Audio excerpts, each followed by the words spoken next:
नमस्कार प्रिय साथियों, आज मैं आप सबको मांडव्य ऋषि और कौशिक ब्राह्मण की कथा सुनाने वाला हूँ। प्रिय साथियों, पुराने समय की बात है। प्रतिष्ठानपुर में कौशिक नाम का एक कुष्ठ रोगी ब्राह्मण रहता था। उस ब्राह्मण की पत्नी अपने पति की देवता के समान ही सेवा करती थी।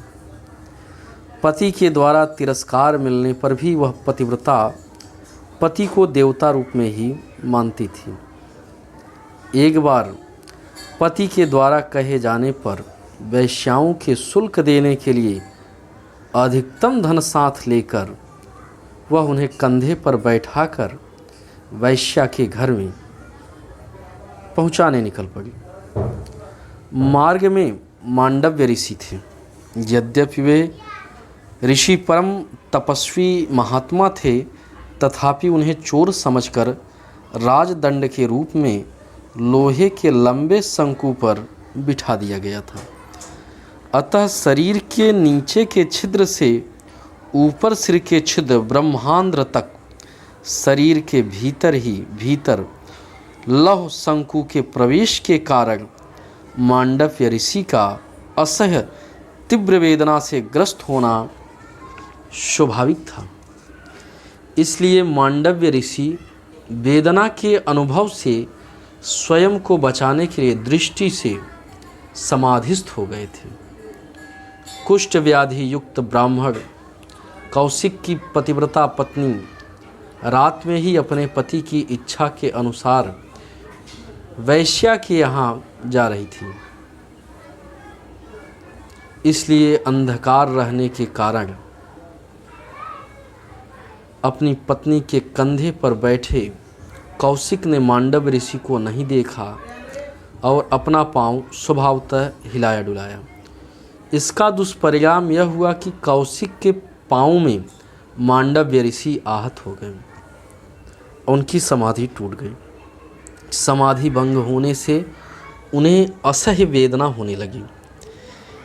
इससे मांडव्य ऋषि का क्रुद्ध होना स्वाभाविक था। अतः क्रोधवश उन्होंने श्राप देते हुए कहा, जिसने मेरे ऊपर अपना एक पैर चलाया है उसकी सूर्योदय होते होते मृत्यु हो जाएगी।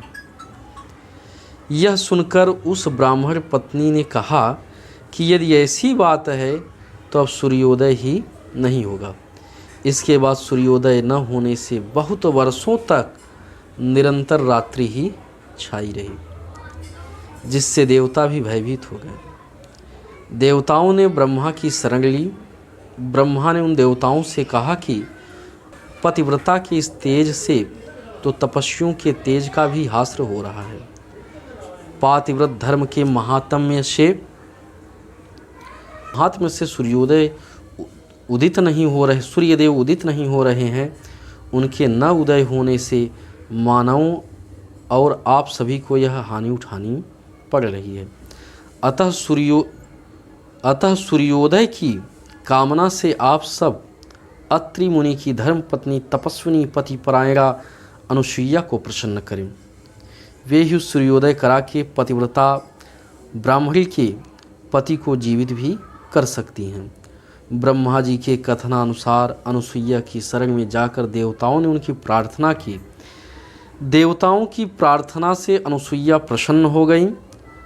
अपने तप प्रभाव से सूर्योदय करा के उन्होंने ब्राह्मणी के पति कौशिक को जीवित कर दिया। इन महान तपस्विनी पतिव्रता की अपेक्षा सीता और अधिक पति पारायणा थी। प्रिय साथियों, यह कहानी कैसी लगी कमेंट में ज़रूर बताना। लाइक और कमेंट करना ना भूलना। धन्यवाद। राधे राधे।